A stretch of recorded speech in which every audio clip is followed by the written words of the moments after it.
The house started making noises on a Tuesday, and at first, she told herself it was nothing. Maya lived alone in a small old house at the end of a quiet street, and every place like that made sounds at night. Wood popped when the air got cold. Pipes knocked in the walls. The heater clicked and groaned before it finally came on. She knew all of that, and she repeated it to herself every time she heard something strange after dark. Still, some sounds did not feel like house sounds. They felt careful. They felt like someone trying not to be heard. The first noise came from above her bedroom just after midnight, and it sounded like a slow step, then another. Maya sat up in bed and listened so hard that her ears almost hurt. The sound stopped right away, and the silence that followed felt even worse. She stayed awake for another hour, staring at the ceiling, waiting for it to happen again. When nothing else came, she laughed at herself in the morning and blamed a squirrel on the roof. The second time, she heard it from the hallway. It was not loud, and that made it worse. Someone, or something, brushed lightly against the wall outside her room. She grabbed her phone and held her breath. The old floor in the hallway creaked once, then everything went still. Maya opened her bedroom door so slowly that it barely moved, and she looked into the dark hall. Nothing was there. The bathroom door stood open. The front door was locked. Every window downstairs was shut. She checked them twice anyway, then went back to bed with the lights on. By the end of the week, little things began to bother her in the daytime too. A kitchen cabinet she knew she had closed was standing open when she got home from work. A loaf of bread disappeared much faster than it should have. She found muddy dirt near the back door one morning, but it had not rained for days. Then she noticed something that made her stomach drop. One of the picture frames in the living room was tilted the wrong way. Maya always fixed things like that right away. She would have noticed. She knew she would have noticed. Her friends told her she was stressed and needed sleep. One of them joked that she had a ghost, and everyone laughed, including Maya. But her laugh sounded thin even to her. That night, she pushed a chair under her bedroom door and kept a heavy flashlight beside her pillow. She also called her landlord the next morning and asked if someone had been in the attic recently. He told her the attic did not have proper flooring and nobody ever went up there. He sounded bored. He told her old houses settle and make noise. He told her not to worry. That evening, Maya came home early because she had forgotten her laptop charger. When she stepped inside, she smelled something sour in the air, like old food left too long in a closed room. She stood very still in the entryway and listened. The house was quiet. Then she heard a tiny sound above her. It was so soft that she almost missed it. A gentle scrape, like fabric moving across wood. She looked up at the ceiling hatch in the hallway. It led to the attic. She had never opened it before. For a long moment, Maya just stared at it, with her keys still in her hand.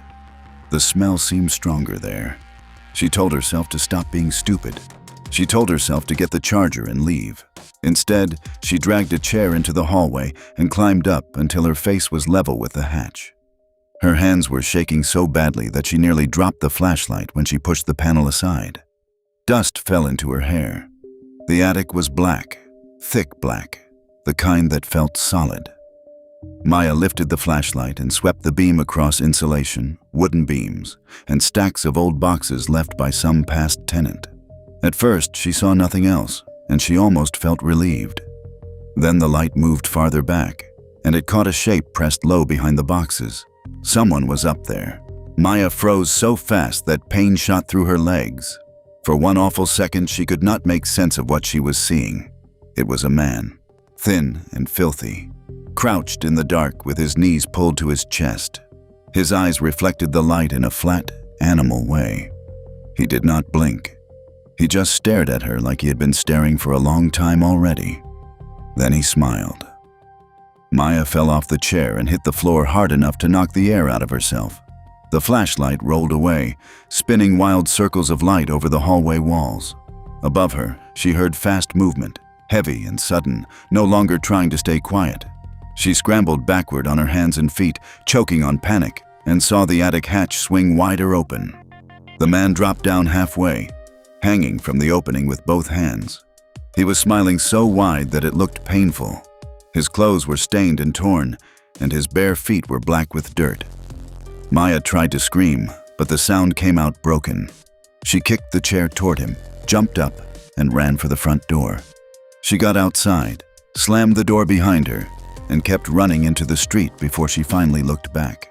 The porch light threw a weak yellow glow over the house. For a second, everything looked normal.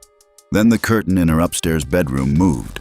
The police came within minutes, and Maya stood shaking in a neighbor's yard while officers went through the house room by room.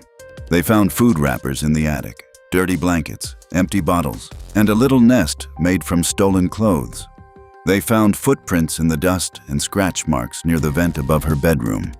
But they did not find the man. He was gone.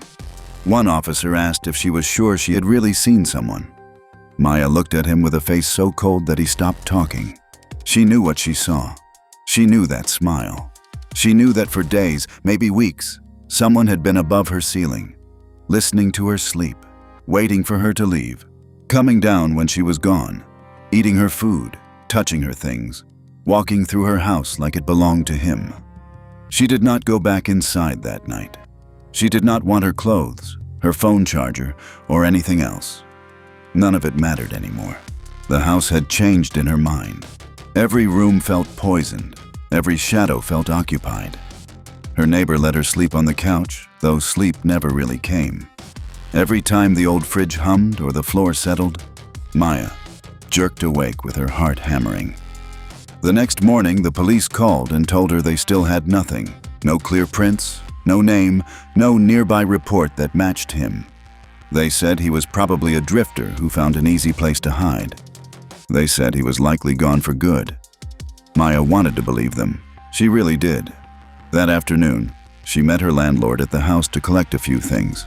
She refused to step inside alone, so he walked in first, talking too loudly, acting brave in the way scared people sometimes do. The rooms looked normal again. The bed was unmade. The kitchen sink held one cup. Sunlight came through the windows as if nothing bad had ever happened there. Then Maya saw it. Her bedroom door was closed. She had left it open when she ran. Her landlord pushed the door slowly, and both of them looked into the room. At first, there was nothing unusual. Then he pointed down without speaking. On the floor, just behind the door, sat her flashlight. She had dropped that flashlight in the hallway. Taped around it was a small folded piece of paper. Maya did not touch it. The landlord picked it up with trembling fingers and opened it. Inside, in dirty block letters, were 6 words. "I heard you looking for me." Maya moved out that same day, and nobody ever proved where the man went or how long he had been living above her ceiling. But months later, when she was finally starting to sleep again, she woke up in her new apartment to a soft sound above her bed. It was one slow step, then another. Lock your doors, check the spaces nobody thinks about, and never assume the noise in your house is just the house.